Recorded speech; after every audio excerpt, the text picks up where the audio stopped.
ngarepake tengah wengi hawane krasa atis, swasana tintrem banget, kemricike banyu kalen sing ambune banget nyogro irung keterak tumiyupe angin sing tekane dadakan. Langit rada gameng ketutupan mega tipis, bulan tanggal tuwa amping-ampingan pucuk cemara, sunare rada pucet kaya wong bar lara nemen. Karo jingkrung ing jog becak sing wengi kuwi lagi mangkal ing pojok prapatan cedhak Lawang Sewu, Sardi ngenam lelamunan. Saupama saben wengi oleh tarikan penumpang rata-rata 10 wong wae, dheweke mesti bisa nyelengi sethithik lan lebaran taun iki bisa mulih. Sardi kelingan welingane biyunge nalika durung ketimbalan Gusti supaya ora lali nyekar makame wong tuwa yen ngepasi dina riyaya. Wasiat mau tansah tumeling, nanging anggone bisa mulih saben riyaya mung dadi pangangen-angen. Minangka tukang becak dheweke arang narik kalah karo angkota, taksi utawa kendaraan roda loro. Meh saben irung saiki wis padha duwe sepeda motor. Piye maneh duit 500.000 wis oleh motor. Perkara cicilan saben sasine kuwi urusan buri. Ora kademen, Mas. Sardi jengkirat, lamunane ambyar bareng krungu semantane bocah wadon sabarakan anake sing saiki wis kelas 2 SMU. Wanita mau nganggo celana jin, duran blus ngapret lan ngatonake wedele, rambute sing sebau dikucir loro. Ing batin Sardi duwe dudutan yen pawongan kuwi klebu wanita pelanyahan sing durung kepayon. Sok ngono Sardi ora selak lan ngalembono yen wanita sing nyedhaki becake kuwi pancen ayu lan merangsang. Upama duwe duit serep mono, Sardi gelem booking. Idep-idep nggo tamba kangen karo bojone sing wis 5 sasi ora saru yen dibelakake. Sepi ya, Mas.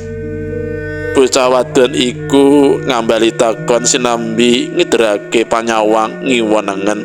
Dalan-dalan protokol jurusan Pandanaran Pemuda Sugiyo Pranoto lan Dr. Sutomo pancen wis ora ana semliwere montor liwat.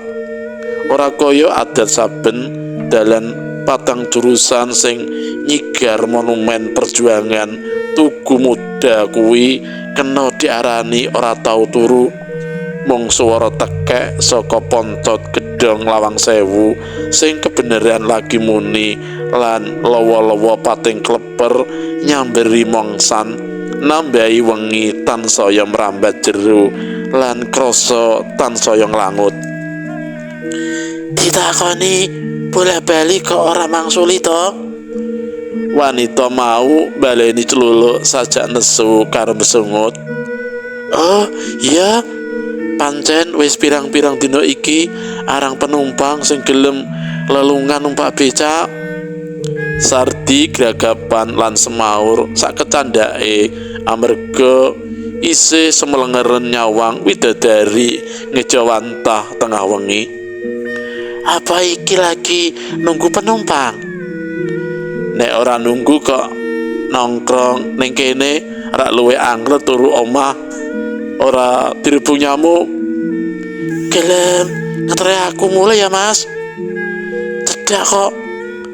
Pangajake bocah wadon mau wis ora nganggo basa-basanan lan kaya wis tepung akrab. Ditari ngeterake wong ayu tanpa cacat, Sardi langsung semrintil tanpa ngitung angka sing arep diwenehake.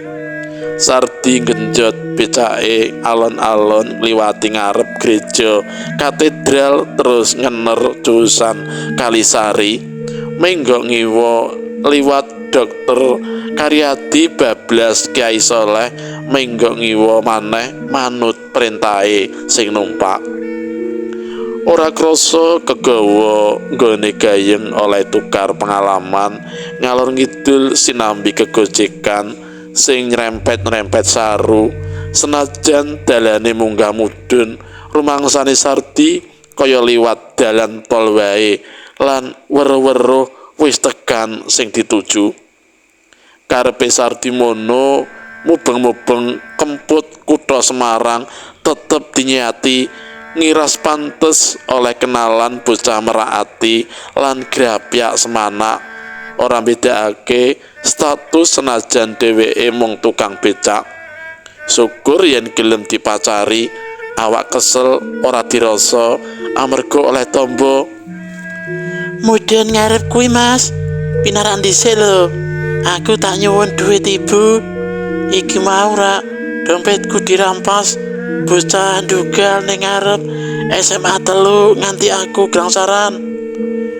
Komentare penumpange karo nudingi sawijining omah. Sardi ora ngomentari alasane penumpange mau kejaba mung mantuk lan ngetut mburi sawise penumpange mudhun. Saka rumangsane Sardi dijak mlebu omah cekli cat werna putih memplak. Kamar tamune ciut banget oleh penerangan lampu bohlam 5 watt sing rada remeng-remeng. Sardi lagi ngerti yen ing ruang tamu kuwi ora ana meja kursine lan uga hiasan gambar utawa foto-foto cementel kaya omah-omah liyane. Pinarak dhisik Mas, aku tak salin. Ngapurane lungguhe lesehan, ruang tamune lagi direhab. Bocah wadon kang ngaku jeneng Larasati ngacarani Sardi.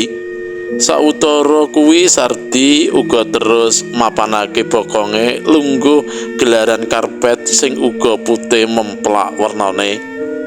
Ora gantalan suwe Larasati wis metu saka kamar salin menganggo baju tidur sing transparan nganti lekuk-lekuke barang wadine katon ngeglo gawe kemranyase ati lanang. Sardi sanalika gemrobyos kringete metu kabeh lan awake adem panas. Luwe-luwe sakwise Larasati melu lungguh njejeri. Mung wae gondo sing diambu saka anggane Larasati ora wangi kaya gondo parfum riasan, nanging mambu rada badheg lan mambu ratus sarta gondo kembang melati. Sardi rada cubriya nanging ora wani bloko, mung dibatin wae. Mas Sardi, janjane mono aku wis suwe kepengin metuhi jenengan. Nanging wektune lagi dina iki ana kelonggaran. Apa ana perlu sing wigati? Sardi miterang sajak penasaran karo sing dikarepake Larasati. Mas Sardi isih kelingan kedadian setengah tahun kepungkur ing ngarep SMA 3 cedhak asrama susteran kae. Larasati ngajak ngeling-eling lelakon sing wis mungkur. Sardi nyoba njengkerutake bathuke mbok menawa kelingan, nanging tansaya ora mudeng karo karepe Larasati. Kedadian apa? Aku ora dong, wis lali kabeh. Wayah tengah wengi ana kacilakan sing gawe tiwase sawijining wanita sing nabrak sakwise ngrampas barang-barange wanita mau terus geblas lan sing upara layon nganti nggawa nyang rumah sakit. Mas Sardi, saiki kelangan apa ora? Aku ora bisa males kabeh kebecikane Mas Sardi sing tanpa pamrih kuwi. Pamujiku wae Mas Sardi rezekine tansah lumintu lan sing jenengan upakara kuwi sejatine aku. Krungu kojahe Larasati sing sak pejagong kuwi, Sardi setengah kurang percaya upama ora ana kedadian sabanjure. Barengi suarane jago kluruk saut-sautan lan merantake langit bang wetan tandane wis para esuk. Omah Cekli sing nggo jagongan kuwi sakala dadi peteng repet-repet. Sing katon mung pating jenggeleng pathok-pathok nisan ngebaki daratan.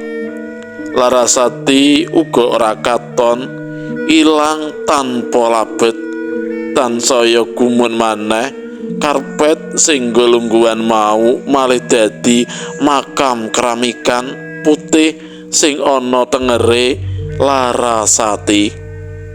Setengah sadar Sardi terus ndedonga nyuwun kekuatan marang Gusti kang akarya jagat lan nyuwunake pangapura kabeh dosa kaluputane Larasati rikalane isih sugeng. Ora impen nanging nyata Sardi dijak ziarah ing makame Larasati ngepasi tekane dina Idul Fitri. Mung sing ora tinemu nalar dalan kuburan Bergota kuwi ndeder munggah mudhun lan pathok-pathok ora ana selane, nanging Sardi rumangsa ora ana sandungan babar pisan. Becake mlaku lancar kaya liwat dalan gedhe. Bareng arep mulih lagi kangelan jebul becake temangsang ing sela-selaning kijing. Dening Ayes Yasman ing sawijining wengi. Mekaten para pamirsa pandemen waosan cariyos cekak alaming lelembut, mugia kemawon cariyos kala wau saged dados panglipur manah panjenengan sami. Matur nuwun, nuwun rayu ing pinanggih. Mugia saged pinanggihan malih kanthi cariyos-cariyos salajengipun.